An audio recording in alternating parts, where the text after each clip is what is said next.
Yes, Charlie. Good afternoon, my bro. How are you doing? I'm fine. Good afternoon from Southampton. How is London? Oh, London is good weather, sunny. It's quite warm actually, a bit Oh, that's muggy, nice to hear. but we are okay. That's nice to hear. We're having a rather cloudy day in Southampton. It's not very pleasant to go out. It's just nice to go out for a jog or a little run, but nothing major. Anyway, you followed the discussion with Harry. I did. Our It was our quite our our enjoyable. our our definition of constituency attachment sort of seems to center on leaders being local to a place and not moving all over the place like the trend we're seeing in northern Uganda. So, very quickly, if you can give your thoughts on what do you think constituency attachment is all about?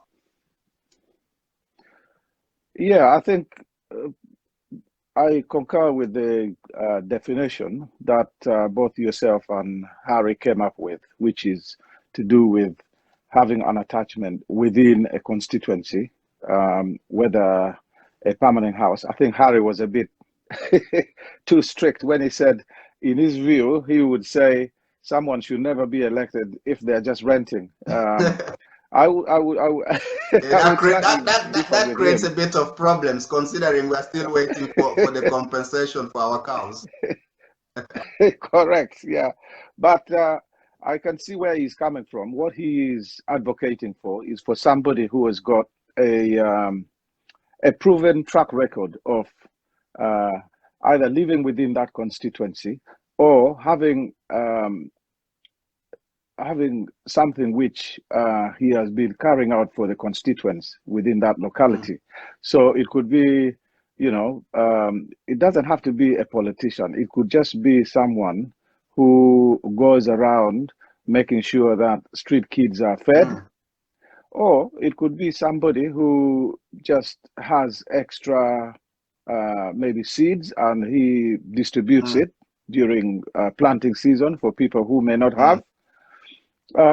Or it could be somebody like a brother of ours who advocates for environmental issues and he is hot on the issues of cutting down trees. This is JB Owuro, mm. who I believe is standing in Gulu East. So, yeah, you need to have something which people identify you with, um, and I think that could be enough for you to use um, as a prerequisite for you to be able to stand in that constituency, I believe. It goes back to identity as well because if you look at Gulu, there's a lot of what we so-called local champions, the people that are known Hmm. just for who they are in the community. I mean, the smallest example could as well be Forget. It's very everybody knows Forget in Gulu. You cannot miss Forget in Gulu. It's not like he's ever gonna be a politician or anything, but it's Hmm. about being present. Like Mapenduzi was very present in Gulu. He very Yes. much loves the place. And then on the extreme, you find Mao grew up in Jinja, came at a time and spread this message of, oh, we stand with Acholi, we fight for Acholi, but it's not really there. And this was probably part of the Hmm. reason he failed very miserably as a LC5 chairman because A, he didn't have the support system of the LC infrastructure. He probably didn't Hmm. know many of them, probably came across as a Hmm. bit of a bully to them because, he's been a member of parliament before. And then you look at somebody like Hmm. Ochora. Ochora was present. You go to the club and Hmm. Ochora is there. If somebody's misbehaving, he pulls the person aside and and tells them straight. If it's getting late, he says, okay, it's time for you young ones to go home now. And he was there. And a Hmm. lot of people growing up in my time Yes. seem to naturally refer to Ochora as uncle, much as they're not even related to Hmm. him. And this is the Yes. kind of presence we're talking about. Hmm. And I think this is enshrined in constitution, even in our culture. Like we talked about the marriage situation. If you haven't married your wife, you're not entitled to those kids. And it's about Hmm. equity and equality and distribution of resources, really. It's not just for nothing, Yes. you know. So if that takes me to my second question. Why do you think it's very important for people to elect leaders who are local to them? Now, you see, if you say somebody being by someone being local, it means they should come from that particular area, then that might not quite be the case in a lot of instances. So I I would mean, like, you most know, like the set criteria that is there, something like long residence, mm, um, yes. maybe ancestral origin, it's your place of birth. Because if it's your place Let of me birth, give you you will an always be example. attached to that place. And this is why when a child is born in Acholi, when we cut the umbilical cord, we put it underneath a tree. And that is your spiritual Mm. link to that particular land that belongs to your father. And no matter where you go, a part of you always yearns for that place. I don't know if it's just me or if it's everybody, but I believe it's everybody. A part I, of you will always yearn for that place. So no, I then think you're so right. so so then there are things that undertones that can we can use to identify locality to a place. Like in the UK, for example, for a lot of places now, there's a requirement that you must be local to a place. You must have social connection, i.e., church or attend a specific doctor's surgery. And there are ways you can show you're local to a place. You don't really have to be popular or anything like that. But you're not just gonna come because they created a new constituency and you wanna go there and stand. You've never lived among those people. And that is unfortunately the dangerous precedent we have been seeing in the past in northern politics. So I think you touch on a number of issues. Let me just go over them, and I'll give you one example, which I think will be quite Mm, interesting.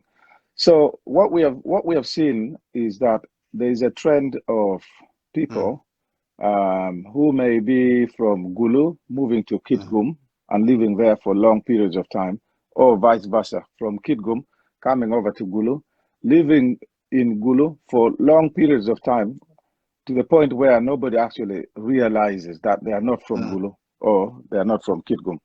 And a case in point, I think you guys already discussed our brother Mapenduzi, who a lot of people don't realize that his origin is actually not Gulu, but he has actually moved. His family has moved to Gulu, and the family has made Gulu their home. mm, Um, and they have made a big success of the work that he has done. mm. Now, what and I'll give you another example. Have you heard of Dawood Ocheng? Ah, yes, A yes, lot of yes, young yes, people would yes, not yes, know yes. him. You're going to know a lot of Baganda now. Yeah, a lot of people would know the name, but they would not realize that this Mm, guy became a good friend of the Kabaka when they were in Budo, and their school days ended, and then they became mm, politicians, and they were both members of the Kabaka Yeka mm, party, and he was actually a secretary general, later on becoming the chief whip of the party, and he was actually an MP of the Kabaka Yeka. So now, an actually guy to become a member of parliament in the in mm. Kampala, that is that is defying all logic, because if we are to say that you have to come from that area for you to be an MP, then he has defied No, that but particular before that, he regulation. was local to, like you said, he was a Mm. friend to the Kabaka. So that tells you he was local and very invested and interested in their life and in their culture. So that gives him every right to stand there. Whereas what we're seeing with northern politicians is they come, they win the election, then they move to Kampala. And then when it's election time again, they come. So naturally, they are more local to Kampala than they are local to Gulu or Kitgum. I agree with you, So, and I think you've cited some examples of people who never get seen in their mm, constituencies. When they're elected, when they're looking for votes, they make sure, they visit all corners of the villages, and then once they get elected and declared to be the member of parliament of the area, they disappear and they're never seen again. And I think, to be honest with you, whether someone has a home in the constituency or not, if that is how they're going to behave, then to be honest, I think the voters have every right to look at that person with suspicion, Exactly. because people like that are not going to be able to speak on your behalf. But one thing I would say is that, irrespective of where, let's just look at the Acholi Mm, area. Irrespective of where you are from, whether you are from Atiak, you are from Lamor, you are from Gulu, you are from all these mm, areas, you should be able to stand anywhere, so long as the people can elect you. That should be the criteria. If if you've got a base in the area you're standing in, mm. if you've got the popularity, and if the people actually believe in you, then good luck to you. But what we should not accept is that, because this can fester division as well. Because when I heard a radio clip of uh, the parish priest in Holy Rosary one Mhm. day. He went on the radio and he was castigating one of the members of parliament for speaking up for uh, which is for speaking up for the issue in Apa, which is an actual Mm. issue. But this parish priest was saying, this particular MP has no right to do that because that is not his constituency. I think we should not accept that sort of reasoning, because as No, an actually but MP, let me surely. cut you short just for a minute. But in the same light Mm, as well, mm, mm, this type of MPs who want to take on a regional responsibility are the very ones neglecting their local responsibilities to the people who have elected them. And 9 out of 10 times, they're the ones who are not local to these people at all.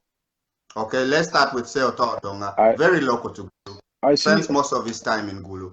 Okay, but Mm, he's everywhere.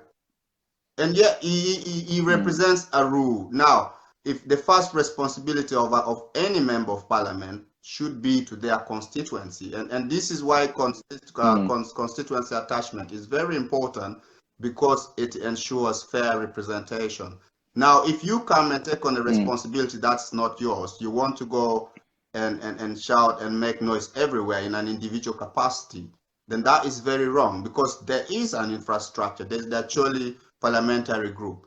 Okay, if any member of parliament from the Acholi region has any issues that he feels he needs support, the right approach for him to do is to approach the group, and they come as a group. And as the people will say, okay, you're working together, you've come as a group condemning this, thumbs up. But you're not just going to come to mm, exploit an opportunity whilst you are neglecting your duty to the people that you're supposed to be representing. And this is why me and Harry are kind of emphasizing the issue of locality to a place.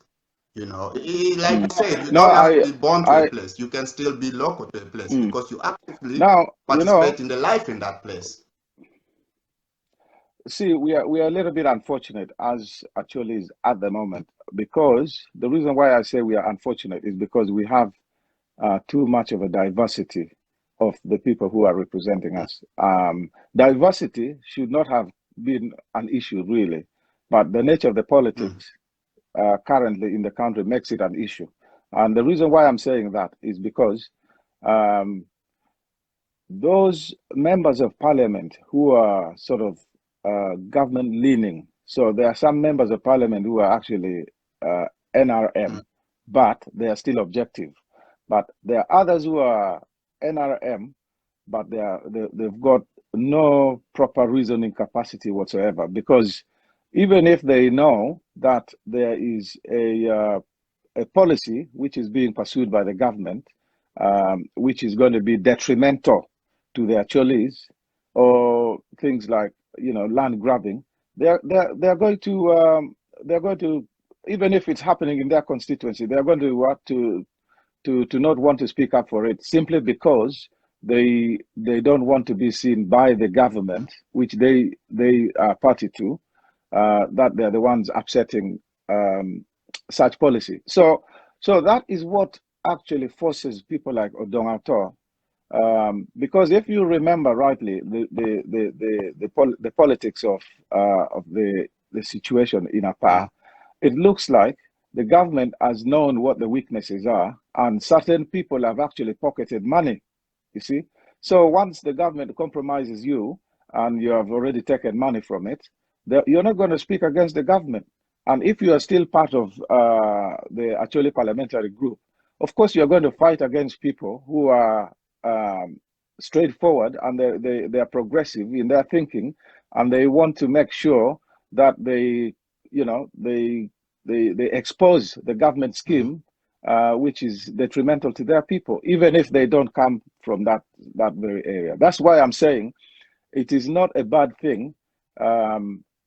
I agree with you. There's an infrastructure which should work, and they should normally channel most of their communication through that. But in the absence of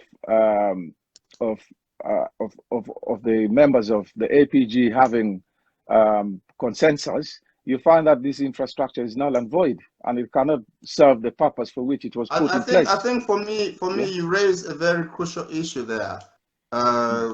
Whilst you talk about members of the NRM being compromised and not being strong enough to discern or know when it's time to speak as a Cholis or when it's time to speak as NRM members, let's also consider what I call Lutela Bajabaj, the ones that want to be quiet and pretend as if they're not with the government, but actually they are with the government. And I think those are the biggest threat to the Acholi people. And unfortunately, we have a culture of silence in the North, which is beginning to disturb me very much, because this culture of silence is breeding a lot of evil in our societies.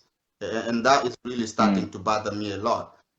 For example, last week when Bosnick raised this issue with his video, and he brought issues about Lutela Bajabaj, a lot of people, because of fear or what they want to call respect, but I don't think it's really respect.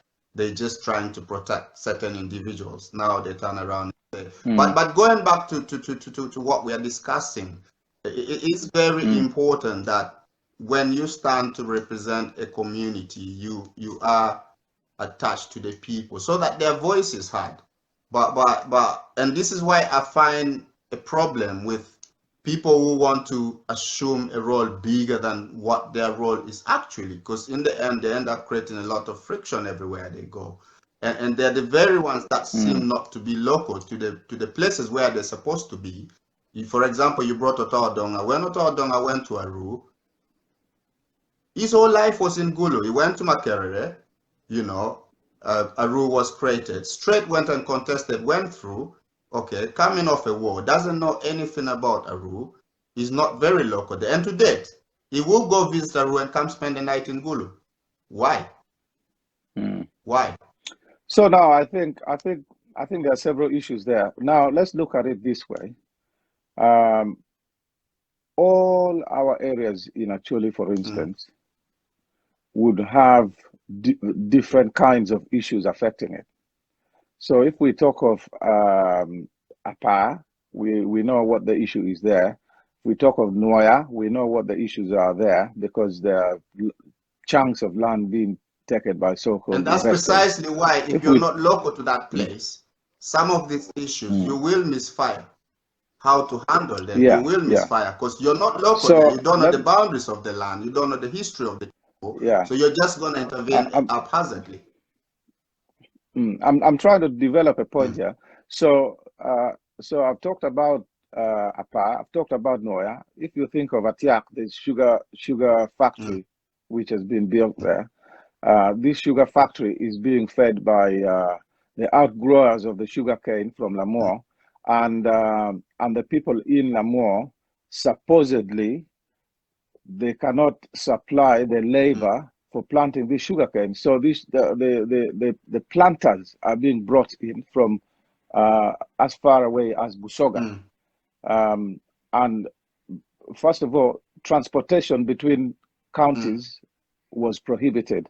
But you find that because these investors have the good ear of the government, they are being escorted and they are not stopped at any roadblocks. So some of the COVID transmission is actually coming through this kind of behavior. But anyway, that's a story for another day. So now what I'm trying to say is that we have different kinds of problems affecting different constituencies in actually, yeah. And if I was a member of parliament, say in Kitgum municipality, where there is relative calm and peace, so I'm just going to keep quiet if I want to.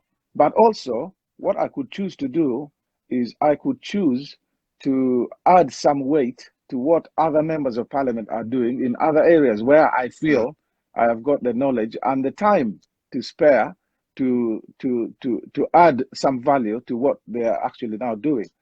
So that's why I would still commend people like Odongato, who he does not come from Lamore, but he has actually added some voice to the discussion about the outgrowers in Lamore. I know there's this issue which we have talked about, which is that if you don't come from that, if you don't have the constituency attachment, then what the hell are you trying to do in that constituency? No. But let's Don't, look don't at quote it. us out of context. When we say, what we're saying is, if you don't have the constituency attachment to a place, then you have no right to go and present yourself there as a voice for these people. We are not saying you cannot comment and add your voice to those people as a member of parliament, because it goes back to the same principle of fair representation and partnership working. Now, if Odonga has something to say about the issues in Lamore, if he were being professional, like I said, the infrastructure is there, he could approach the actually parliamentary group, and in the interest of avoiding, conflict and everything else, and then as a group, they would approach this particular MP and call him to order, okay? Because it's very disrespectful if you represent and quite opportunistic, which Otawa Donga and the DP and all these other parties have gotten used to, exploiting whatever opportunity is there to cement this false notion that we are representing the actual voice. But in actual fact, in so doing, they are neglecting their own private duties to their own constituencies. Now, going back to my point, what I'm trying to say is, yes, you're allowed to comment, but do it in the right way. Don't do it in a chaotic way, and don't do it with a selfish motive to benefit you politically, which is what we have been seeing. Okay, which is what we have been saying. Now, in the same light, you say every constituency has its issues. Aru has its issues. Okay. And when you start to assess, you'll find that he's failed on a lot of the issues of Aru. So you are not doing any good to the entire Choli by jumping and shouting everywhere when you have failed to clean your own house. This is our point. No, I agree. People have migrated because of the war. We have moved around. Like you said, Mapenduzi has come to Gulu, being a long-term resident. But be attached. Mapenduzi is very invested in Gulu life, is very dedicated. I mean, Mao has been there for years, but it was only Mapenduzi who was able to mobilize the local community to renovate Peje Stadium. Now, there's strength in the community, but somebody who is not local to that place will not know even that this strength exists, or will not even try to do this.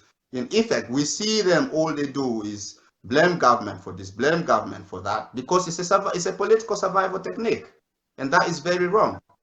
If we voted real voice and real representation, the politics in actually would be very different. That's what we're trying to say. People need to move and start voting people who are local and attached and interested in their lives. Okay. No, I'm not going to disagree with you. I think you'll find unanimity in that, in the sense that, first of all, we as people who have been impoverished, for over 20 years, by now we should have had a body which speaks for the entire Acholi as a nation, exactly. as an entity, without, even if they belong to a different party, I think their voice should have been one, and we haven't got that. And so that is one problem that we Because we are must find practicing a the way to divisive address. politics between us. That's why we are Yes, practicing the but divisive also politics. the divisive politics actually is a catch-22 situation whereby the poverty that we have faced has meant that, people, when you dangle money in front of them, they cannot resist it. In the past, people would just, would ignore you and let you Mm, disappear. But now, because of the extreme poverty, people cannot afford the most basic of things, mm, And so when people come with money, I mean, I was told recently that the mm, Balalu, which is a Western tribe, mm, they actually come and they pay money to village chiefs in some actually mm. areas for their cattle to graze. Yeah, and now what then happens is they tend to overstay in these areas, and people then start complaining when they've already taken money from these people. So you can see that in the long run we are going to have problems I simply think my because. awareness of Mm, that situation is that there is a certain period when there's severe drought in Western Uganda, and so mm, these guys bring they bring their cows to graze in the north, sort of with fuzos and everything, and they pay for a certain period of time. Now, that per se to me wouldn't be bad if there was control, but when you have the chiefs pocketing this money quietly and it's not going to the greater good of the community, then it becomes a problem. Because oh equally, yes. when you look at the Acholi society, there's a period for hunting, and then in the wet season we are planting crops and doing agriculture. But now with government Mm, legislation, hunting has been controlled. So really it's mm, up to the local leaders to sort of identify what else people can do in the dry season to kind of keep mm. the revenue going and the cycle of life going. Um, Yes, Mm. the Balalo situation has been happening for a while, and it's a sad situation. Again, it's one of those situations that demands that leaders be local to a place, I would have thought. So you see, leaders being local to a place would not get rid of that problem because these guys would come and target. Well, not target really. They would just come openly, and then they would say, "We have got X amount of money, which we have available, and if you want us to graze our livestock on your land for a specified period of Mm. time, then this money is going to be yours." So, but the problem that I heard from reliable sources is that these guys now, once they've paid this money, they are overstaying, and sometimes they are even building semi-permanent residences within these pieces of land. And you can see that these guys normally get protected quite heavily They carry by guns. armed Most of them men. carry guns. Exactly. So this is not the only problem which I think is causing problems for us in the north. There's all kinds of problems, but what I'm saying is um, one of the reasons why the problem is taking hold is the extreme poverty and lack of resources being provided by the government. Because if we knew that there were schools for kids and medical equipment in hospitals, and people had shelter and security, then what else would you need to take somebody's money for? But You that wouldn't. Be- breaks down again to leaders being local and understanding their own problems and challenges and being able to advocate and lobby for these issues. But when you have MPs not yeah. paying attention to their own local problems in their community, instead focusing on the entire sub-region, then you get a sense of there will be bad representation for the community that they're supposed to be representing, and this is what we're seeing because people are taking on a responsibility far bigger than them. Then they're failing to represent Mm, them. Omoro had a very severe issue of nodding disease. Okay, um, mm, whatever was done about it, I don't even know.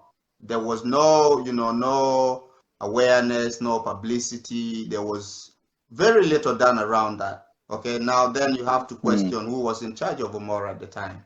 Okay, and how did they approach the situation? Did they reach out to actually parliamentary group? Did they reach out to government? If you reach out to government, government turn you down, then you have every right to come back to us as voters and say, look, when I went to government and told them you people don't have schools, this is what I was told. You understand? But when you going out there and saying, oh, land issue there, and just causing commotion, you're not really helping the whole of Acholi very much, because then specific problems to communities become general problems, and general problems get lost along the way, and people get neglected. And I think what we have seen in the North, much as people like to blame government, I think we have seen a lot of constituency neglect because of this mentality of, oh, we stand for Acholi, we stand. People are trying to avoid their responsibility. Let us hold them to account. Okay, I'm from Nwaya, and I can tell you point blank, in Nwaya now what's happening, Nwaya is being turned into a safe haven for the rich Acholi people, regardless of where they're from. It's a clique. It's almost like mafia territory. You just don't walk into Nwaya anymore. Okay, and that makes me very uncomfortable, because it means in the long term, I won't be able to leave anything for my children anyway. And nobody's talking about this. Nobody's talking about this. Even the so-called vocal people who would address this, they're quiet because they're scared, because these are people with power. Okay? But we need to talk openly about these things and stop apportioning blame. Okay? Now, I know Tony Awan is coming, and I trust his capability to address these issues. But we have all kinds of farmers in where really huge farms. Some people have upwards of 3 square miles of land. For what?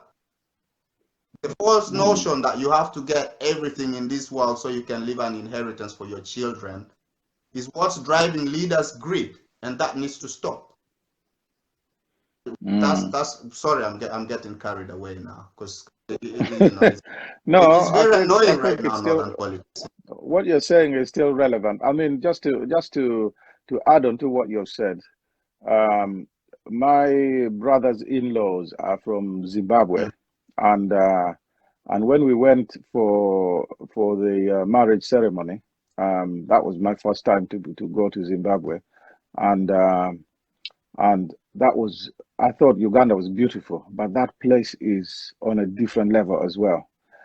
This was before obviously Mugabe was toppled, and even though there was sanctions against the country, but you could see everything else was intact. You could go and buy things on the streets. There's the pharmacies were stocked with medicine. The doctor's surgeries were well attended. The supermarkets had everything in there. And one thing which I noted, and I will never forget this, is that people either live in what they call high density areas. High density means there are many people there, or low density. Low density means there are few people in those areas. Obviously, the high density areas are for the poor, and the low density are for the rich. Now, let's say you live in the low density area. That is it. That is where your place is. You do not have what they call a village. When we have a home in the town, say in Gulu town, you can leave your town home and you go to a village in Nwaya there. They don't. Their concept of Nwaya is not there. And that's the impact of the impact of social stratification, because over time the elites have looted and managed to create this divide between the poor and the rich. Then it becomes very difficult for social progression. It's almost like you're born to remain where you are in society, which is very wrong. Exactly. Which is very wrong. It's wrong, yeah. So I would agree with you that I think the only way we can change things for the benefit of the people is to handle these coming elections in a structured way. And when I say in a structured way, there are certain policies that we should demand that anyone who is vying for elective position should adopt those policies within their manifesto, and they must tell us that they will implement them. So things like you have to come back to your constituency and hold surgeries so that, there will be people who have concerns. When are they going to meet you? You need to come and hold surgeries, and you have to publish those times in your manifesto so that people will know that, okay, so and so has been elected now on such and such a date, and at this time they will be in the constituency. And maybe they can use a first come, first serve system whereby, if you have seen enough people today, you will see more people tomorrow. So that needs to be adopted by all prospective members of parliament, in my opinion. The other one is the land issue. All the MPs must adopt the land issue in their manifesto. And when I say the land issue is, I think actually land needs to have a overarching way of dealing with, in terms of, people don't need to deal with their land individually. It needs to be dealt with on a global basis, so that there will be a registration title for all the land. And if each member of parliament or someone who is putting themselves forward to be elected as a member of parliament agrees with this, then you can see that actually the people have forced them to discuss this when they convene their APG, actually parliamentary group sessions, when the people are no longer there. The other issue is to do with recalling a member of parliament, because if someone is elected, you have to wait for 5 years. Now, if they are non-performing, these 5 years can turn out, so long for people to be waiting, So I think there should be something within their manifesto to say, you know what, if a certain proportion of our membership actually vote, and they need to be people who come from that constituency, of course.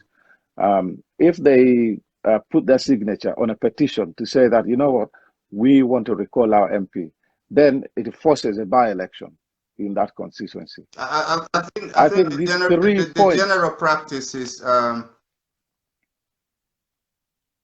normally somebody who is leading it goes around and collects a certain amount of signatories, and then they petition parliament and table it, and then the process begins. But I don't think a lot of people are aware of this, because like I've said before, if I wanted to be a member of parliament in a place that I'm local to, that I really love, I'm not gonna wait for 5 years if you're doing rubbish. Okay, I'm gonna use my local support, get these signatures, and go try to recall you and force a by-election. But we don't see that happening, partially because of the Godfather practice in politics. We don't see that happening partially because of lack of awareness. We don't see that happening because of the divisive politics we are practicing, whereby it's a straight down the road, either you are with us or you are without us, and there's no in between where people can sort of compromise and say, well, at this point we are just a Choli. We are not blue, green, yellow. We are just a Choli. And until we achieve that, that level ground where it becomes, okay, at this point we're just a Choli. So, whatever we say against, because society, we have to be competitive as a society as well. But that starts right from the mentality and the perception of our leaders. If we move away from this divisive politics of targeting people, okay, I know people now in certain families that are even afraid, because the divisive politics has ensured that that family's name is untouchable. And that is wrong, because we are all individuals. I'm not the same like everybody else in my family. You're not the same like everybody else in your family. So why should we brush everybody with the same brush? This is what we need to begin, looking at individuals and voting for representation, I've seen Brenda's commented on that. Other than relying on sort of the voice of a godfather or our sentimentalism or our advice on where we compromise and say, okay, fair enough. At this point, we are all just actually. If we can go to the final question, Charles, then. whose role is it to enforce constituency attachment? We know it's in the law because you're required to prove your residence or your locality while you're getting your voter's card. What I don't seem to understand is how somebody can fail in a constituency and then run straight to contest in another constituency, like we saw in Omoro. I think we've seen it before elsewhere. So if at one point you're claiming to be local to Gulu, then how is it so easy for you to become local to another place? It just don't make sense, does it? So, in terms of whose role it is to enforce constituency attachment, I think, first of all, we have to trust the voters, because if, let's say, I think you've seen how difficult it has been for many people from the diaspora. Yeah, they find it quite difficult to leave the diaspora and go and contest, because people look at them as out of touch, and they've been away too long, and they haven't actually they do not have the knowledge of the constituency issues. Yeah, so they're struggling. Now, what about someone who doesn't have the attachment by virtue of not really being a resident of that constituency? They're going to have it more rough in terms of they will just be seen as people who are opportunistic and not really, there to help the people. Yeah. So I think the people who can enforce it are the voters themselves. But I think there's also the law which touches on it somewhat. You need to,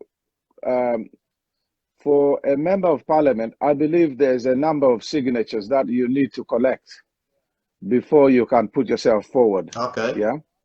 So I think that's also incumbent upon you, because if you don't get the right number of signatures, then you cannot stand. Of course, you have to show that you have a physical attachment to that constituency, in terms of, do you reside there? Do you have business there? Have you done any work with the constituency? So I think there's a number of things. It's a combination of legislation and also the voters. But I think the people you are standing against are also going to expose you. It's very true. This is very true. This is very true. Yes.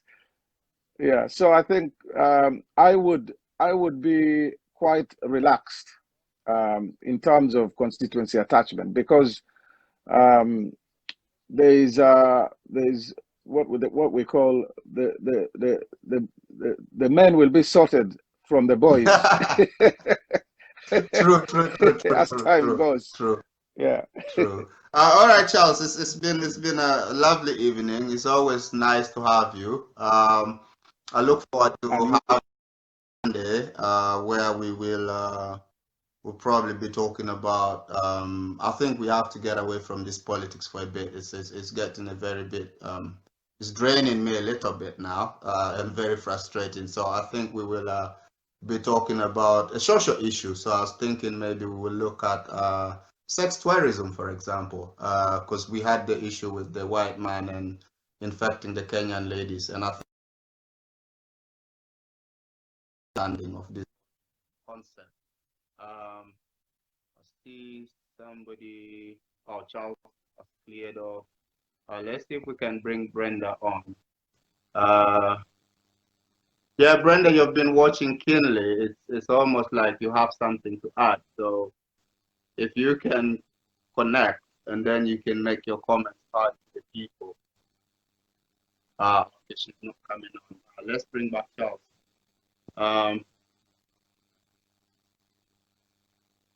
Let's bring back Charles, and then we can wind up. I don't know if Charles is still there or it's locked up now. Yeah, so basically this is what we've been discussing, connecting. Yes, Charlie, I lost you there for a minute. Sorry about I lost that. You there for a minute, but yeah, we were concluding anyway. So I was just saying, yes. For next Sunday, we'll probably move away from the politics a bit and look at a social issue that is quite big this week. The sex tourism business, because of the sad situation that happened in Kenya, and because we're seeing a lot of sex deviants such as pedophiles and all, not just men, even old women going to Africa and causing a lot of havoc. So I think we need to discuss a social issue next Sunday. So I will be seeing you next Sunday for that. It's always nice to have you. At all. Always a pleasure. Always a pleasure. If you can give your closing comments, then we can end, please. Yes. So I would concur with Muzungu when you contend that constituency attachment is very important. When we as voters, when we come to look at someone we are going to consider to be our MP, we need to make sure they are aware of the policies within the constituency. They are aware of the problems that is experienced within the constituency. And above all, they are well placed to resolve them. It should be someone who has got connections, someone who you know is organized, who is a leader, and you know what the definition of a leader is. A leader would be someone who can influence change for the better, you know. So if a leader is likely to influence change, that is going to result in you sleeping out in the cold, then that's not going to be a leader. So you voters, you have to be educated on who you think should be voted in this time around. We should not just vote somebody in because of their name tag or somebody say that nature. Yeah. Oh, don't listen to somebody saying this time we should send so and so in. No, it has to be a quality decision of who we are going to decide to vote back into Parliament or to vote for the first time. I think those are my concluding remarks, and I really stop there, and I look forward to joining you again next week for yet a better discussion of the issues concerning Gulu and the entire Chole. Thank you so much. Thank you very much. It's always a pleasure to have you, and have a lovely evening. We will talk after this. You take care now. Bye. Thanks a lot.